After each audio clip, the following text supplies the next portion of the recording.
I'm Richard Piet. Welcome back to another in our series with GKW Business Solutions, helping folks in business who may need a little help themselves to overcome some challenges. Mike and Will Craig, father and son team with GKW Business Solutions, are the answer men in these episodes. Gentlemen, welcome. Hi, Richard. Thank you, Richard.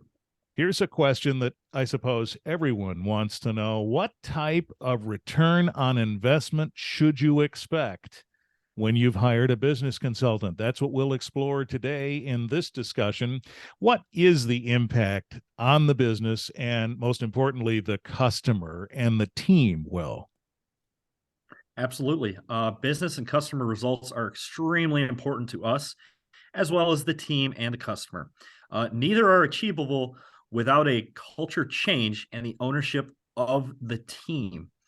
A customer will see higher quality product, and everything that we do is focused on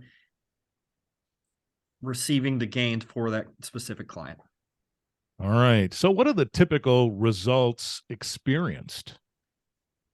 Absolutely. So we'll start with culture. Culture is one of the hardest things to impact for any consultant to do. However, through our processes, when we work with the team members, they feel empowered. They feel like they have a sense of pride. They feel like they have a stake in whatever we're working on. And at that point, the team members typically own their processes. They realize that, hey, this is mine. This is my responsibility. And they start to own it and really start to care about it. When we see that, team members hold each other accountable, which is an amazing thing. Everything that we're talking about leads to culture changes, and it's all for the better. The customer, they experience results such as observed quality improvements up to 50 to 90%, delivery, on-time delivery up to 70 to 100%, and single-digit parts per million defects. Very key for the customer. The customer is paying for the highest quality product that they can get, and that's what they expect. And that's what we try and deliver through our processes. Mm-hmm. On the operations side, we could see 40 to 70% improvement in throughput, which is critical. The more product a facility can put out, the better off they're going to be, the better their financials are going to look. Capacity utilization improvements to 60 to 90%. Again, we want to get as much quality product through their facility as we can. And inventory reduction in dollars, 30 to 70%. When we start reducing inventory, that is direct cash in the owner's pocket. If we can maintain those inventory levels, again, it's cash directly in that owner's pocket, which is incredibly important. That money can be redeployed in many different ways. Finally, lot size reduction from 1 year to less than 1 week. If we can get them to start running smaller lot sizes, they can fulfill the on-time delivery in a better manner than they ever could have before. Boy, those are some incredible numbers. And, you know, the practical side of what you're talking about makes a lot of sense. That is to say, you examine root causes for problems, address them in practical ways, and you see these potential changes that happen. I'm curious about the team part. You talked about the team members feeling empowered. Do you ever encounter a client where the team members don't feel empowered and you're able to turn that around? Richard, we see that from time to time. Yeah. And if you go back to podcast number 3, we talked about how we prefer to spend time on the floor. If we coach from the conference room, which a lot of consultants do, then they don't create the relationship with the team on the floor. If you want to see change on the floor, you have to go to the floor, look them in the eye, and explain why change is necessary. Once they understand why change is necessary, they may not like it, but at least they feel like that someone has taken the time to explain why it's necessary. And 9 times out of 10, they're on board and they work with you to help implement the change that you're talking about. And over time, as they feel empowered, they start to own the change. They start to own the process. And what results is them holding each other accountable. And the bar is raised from an operational performance standpoint by the operators themselves. I mean, they're able to take manufacturing performance to a level that management cannot. But by allowing them to be empowered and trusting that they can do the job that you trust them to do, that you empower them to do it. And the results are nothing short of amazing. Yeah, it sure sounds like it. That's right. So we talked about these potential results that you can see. What metrics are typically used to track those, Mike? Well, I think, we talk about what the pain points are. When we go in and we do an assessment, we identify the pain points. As we start to implement corrective actions to those pain points, the only way to know if it's getting better or not is to measure. And so that is typically where we start. If there's a quality issue, a delivery issue, a throughput issue, we pick metrics to start with that everybody understands that we're measuring the pain in the business, because it's important to know, is it improving or is it not? And if it's not, then something is not happening correctly. And we need to go back, reassess, and then adjust, because we may not have gotten the right root cause. And that does happen from time to time. But as you start to measure and you start to see improvement, as these pain points are alleviated and or eliminated, then you start to put in what I would call tried and true metrics that most businesses will put in place. If it's more than 5 or 6, it's probably too many. What I typically encourage businesses to do is start with safety. What is the condition of the environment that our team works within? If the team is that important, that should be the first thing we look at from a metric standpoint. What are the lost time days? What are the number of recordable accidents?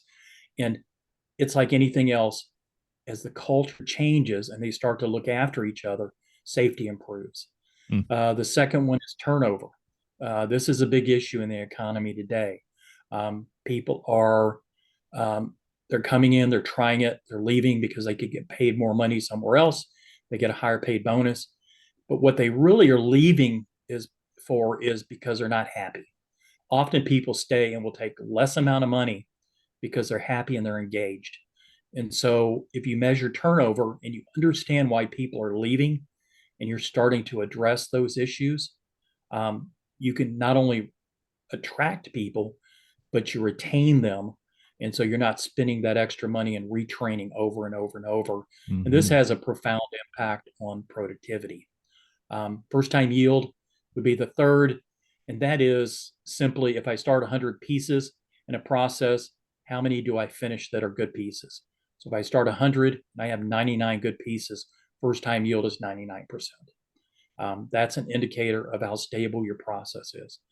Delivery performance would be the fourth. Do we ship the product to the customer on the day they want the product? Not a day before, not a day after, the day they want it. That's a critical one. And then the final one is a measurement that's provided by the customers, and that is parts per million. We'll mention that a few minutes ago.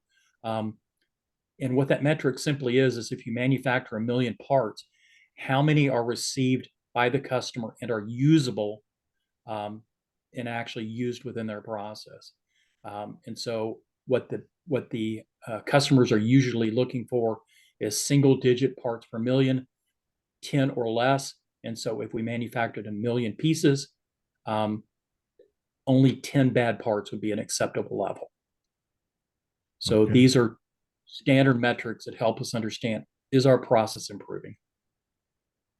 All right. All of that makes tremendous sense. And you don't necessarily have to be in manufacturing to understand why people leave and what leads to turnover and all of those things. So I'm sure you resonated even more. So now that we've articulated what is possible, now we want to know how quickly that can be possible, right? Sure. What's the typical payback period, Mike? This question comes up a lot with new clients. They want to know, based on their investment, how quickly they're going to get paid back. And our response is typically less than 18 months. When we start an engagement with a client, we sign up for an 18-month engagement. That's how long it takes us integrate the tools that we bring into the organization to push the environment, the continuous improvement environment, the lean manufacturing environment forward. And at the end of 18 months, they own it. They know how to use the tools. And when we walk away, we at that point are starting to see the benefit of the tools that are put in place and the corrective actions that are put in place. And so less than 18 months is the target. Often it's much less than that. Sure, that would make sense if you've articulated the root causes and have begun to attack those. It would make sense that it would be less. I suppose, as you said earlier, there's occasions where the root cause might not have been identified right away. That might account for closer to an 18-month situation, I presume. And then these should be sustainable gains, right?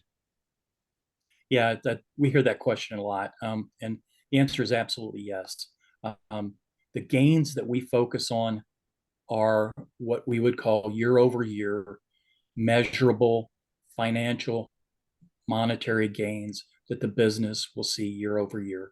So by utilizing lean manufacturing tools, if in 2023, $100,000 of savings was through the process was implemented and 100,000 was saved, you would see that 100,000 every year moving forward.